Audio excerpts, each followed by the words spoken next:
Hello everybody and welcome to the Metal Roofing Academy for another live stream. While you're here, don't forget to hit that like button and subscribe if you haven't done so yet. Before we get going today, let's introduce our co-host. Sean, you want to introduce yourself? Hi Patrick, thank you. This is my first time being live, so Be easy on him, guys. go easy on me. But I'm Sean Haddock. Been with S5 for over 20 years now. My current role, titles don't matter much. My current role is I get out in the field and I work with contractors. I learn our products. I help you use our products better. And so that's what I do for S5. Sean's basically taught everything I know, so I mean, it's we're in good hands here today. And speaking of where we're at today, we talked about this a little bit last time on one of our recent live streams, but we're at our new shop here in beautiful Black Forest, and we're in one of the newer spaces that we haven't shown off yet. What exactly are we using this big new space for here? Exactly what we're doing here. Go figure. I mean, we built this space for product training, for assembling things, for doing videos, for doing photography, having small groups come out, do hands-on training. Absolutely. It's a big building with all kinds of fancy roof panels in it that are perforated so there's no noise. So we can do all this kind of stuff. We got a lucky space here. We've really upgraded over the years. And, on this channel, we've spoken a lot about solar. We've spoken a lot about snow guards and everything. But let's be honest, there's a lot more than that people need to mount to metal roofs. So utilities. What are some ways that let's start off, what are some ways that people mount utilities wrong on metal roofs? I've seen it all. A big one is wood dunnage. Sure. They'll put treated wood dunnage up on a roof, and what that does is it actually deteriorates your coatings on your metal roof. Yep. You see them pop screws right through and mount angle iron or whatever. Well, now you've got a hole and a leak in your roof. Great.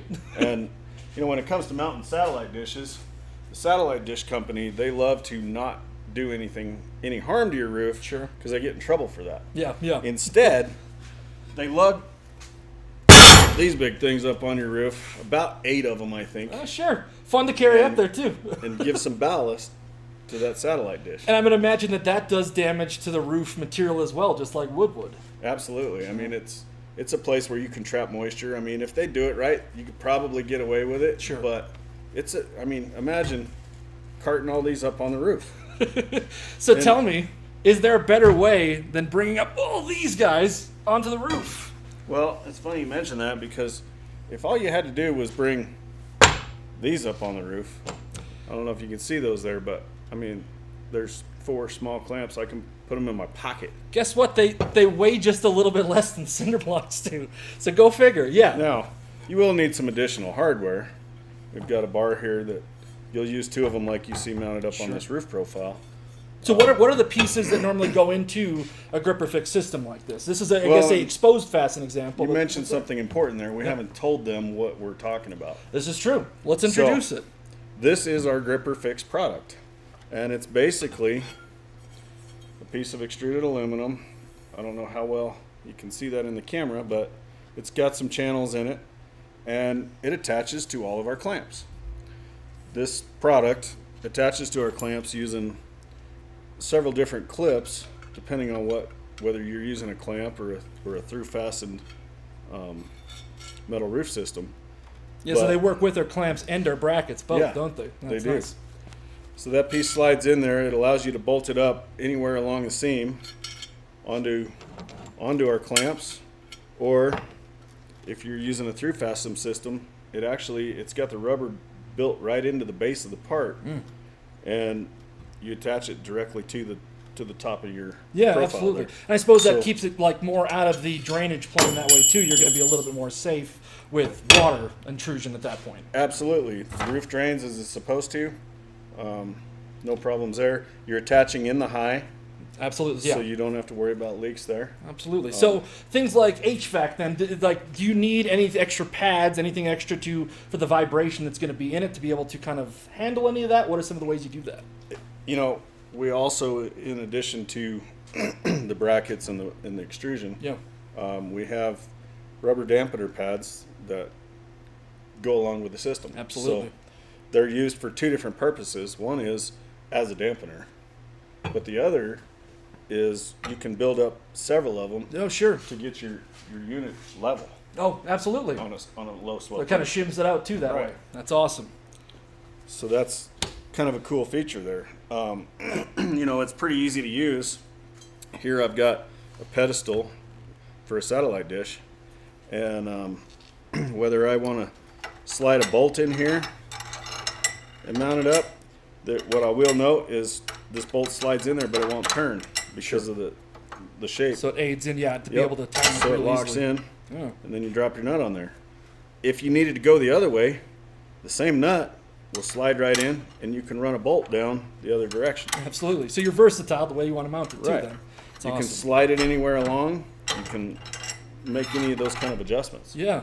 And I see at least with the, some of these, you get a little bit extra play in there too to be able to really make sure that things are going to fit exactly right. If you're off by a little bit, then you're really going to be able to dial it in. Right. That's awesome. I mean, we want to make it very easy, and that was our objective here. So we've talked about then satellite dishes and HVAC, but pipe and conduit is another pretty common thing that people mount. We have a new product like that I've heard that uses a new way to mount those things with the Gripper Fix. We do, and it's so new, I forgot what we call it. They could have been calling it the pipe clamp. I mean, I'll Is it cover it for pipe right clamp? now. I think so. Name to come out soon. TBD. But it comes in various sizes. I've got 2 of the smaller sizes here. But, I was showing you that nut slides right in. Mm-hmm. So I can slide the nut into the base of this part, thread this down, Nice. and then I've got an attachment for my conduit. I mean, And there's I a can go variety of sizes in there square. too. It fits all types of different It does. pipe and conduit too. I want to say it goes from like a half inch all the way up to 6 inches in diameter. That's awesome. And So you're really covered then for really most of easy the to things. move until you lock it down. And I mean, beyond what we've just mentioned here, there's even more uses for Gripper Fix beyond that too, isn't there? What are some of the other things you can use it for? I mean, some of the main things are satellite dishes, Sure. HVAC, Yep. pipes and conduit, which I mean that's condensate lines off your HVAC. Absolutely. Yeah. If you're doing solar arrays, Mm-hmm. you can put a junction box on here. Sure. You can, or any other kind of boxes that you might use with solar. Absolutely.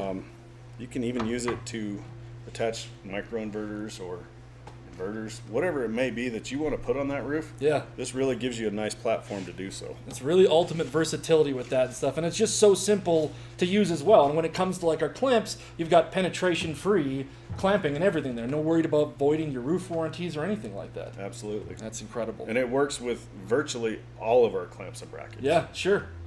So whatever you need, whatever your type of roof, this is probably going to end up fitting with it, from what it sounds like.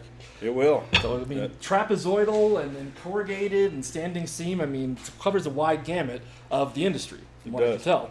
And as Patrick said, here coming up soon, we're gonna show you some of the demonstrations and Yeah. installations of this stuff.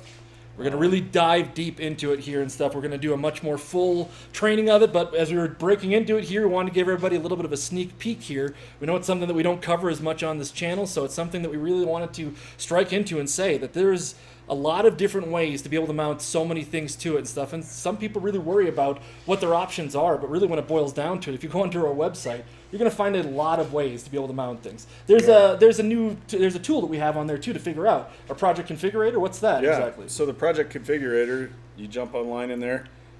You do want to generally log in. You don't have to, but you can go into that configurator and start adding your projects. And you can add your roofs. You Yeah. can go through, figure out which products you need. Absolutely. You can do layouts on snow retention. You can do layouts on solar. Yeah. It'll keep the project takeoff stored in there for you. It's a really great tool. If you haven't checked it out, I'd recommend it. That can give you a bill of materials to get exactly what you need too. Then once you get everything will. calculated, It'll even quote you MSRP pricing. so really you've got everything you need. You can print that out and take it right to wherever you want to buy your materials from, and you're good to go. Yep. Simple as that. There you go, ladies and gentlemen. So just a brief look at it here. We're going to have a whole lot more to show you soon, but for right now, that's going to end our little sneak peek of the Gripper Fix system. Wait, I've got one more thing I want to add. Sean's got a PS. It's not about the Gripper Fix system. Okay. But what I want to mention is I'm not dressed how I normally dress. I'm usually in a nice Western shirt and a cowboy hat. This is true. You're a little bit different than I remember seeing you normally.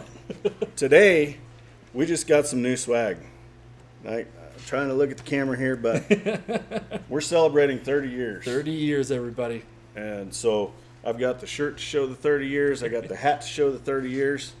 We're rocking S5. We're going to do a lot more celebrating of this 30 years that we've been in business here soon. So this is just kind of a little breaking into it. But we've got a distributor conference coming up here. We're going to be previewing a little bit of our new videos that we've done. We got a chance to sit down with all of you Haddocks, you guys who are founders of S5, and had to have a great interview. So we've got a whole lot to share soon. It's going to be a great year for S5, and we really hope that everybody sticks around and joins us. We've got a whole lot of good stuff to show you this year.